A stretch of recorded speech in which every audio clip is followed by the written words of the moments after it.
এই বাচ্চার কথা কেউ মনে রাখবে না, এই বাচ্চাটার কথা কেউ মনে রাখবে না। 3 মাস পরে, 6 মাস পরে, 1 বছর পরে আরো নতুন ইস্যু আসবে, আরো নতুন পাপ হবে, আরো বড় বড় ঘটনা ঘটবে। এরপরে মানুষ এই বাচ্চাটাকে ভুলে যাবে। এই বাচ্চাটা কি তার মৃত্যু যন্ত্রণা ভুলতে পারবে? তার সম্মানহানি ভুলতে পারবে? তার পিতামাতাকে ভুলতে পারবে?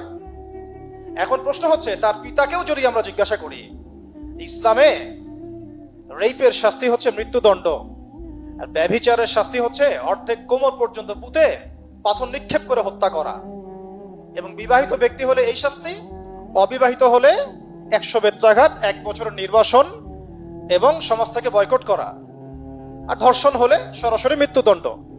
3 মাস সময় লাগার কথা না, 3 দিনের মধ্যেই করা সম্ভব। এটা শরিয়া আইন, এটা আল্লাহ রাব্বুল আলামিনের শরিয়া বিধান।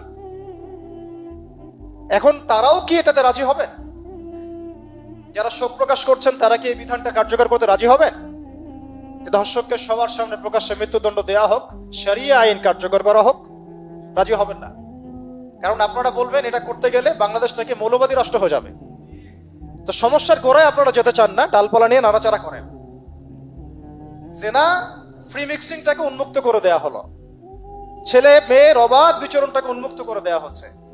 একটা চরম ক্ষুধার্ত মানুষদের সামনে যদি আপনি খাবারকে উন্মুক্ত করে রাখেন, এরপরে যদি কেউ জোর করে খাবার খেয়েও ফেলে, শুধু কি আপনি খাদকের দোষ দিবেন?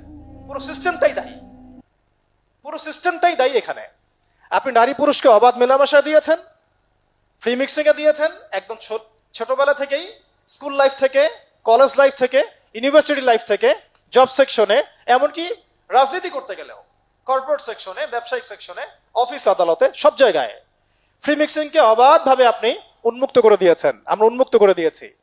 এর উপরে ছড়িয়ে দিয়েছি পর্নোগ্রাফি। পর্নোগ্রাফি সবার ফোনে ফোনে। পর্নোগ্রাফি দেখতে থাকলে একটা মানুষ বাচ্চাকে না, কয়েকদিন পরে পশুর সাথেও জেনা করতে পারে।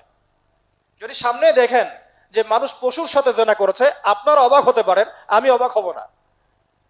কারণ পর্নোগ্রাফি মানুষকে পশুর সাথেও জেনা করতে শেখাবে। বাচ্চা তো কিছুই না। এর উপর আছে বিবাহ বহির্ভূত সম্পর্ক, ব্যভিচার, জিনা, ফ্রি মিক্সিং, ভ্যালেন্টাইন্স ডে এর মতো দিবসগুলো পালন করে ছেলে মেয়ের অবাধ মেলামেশা।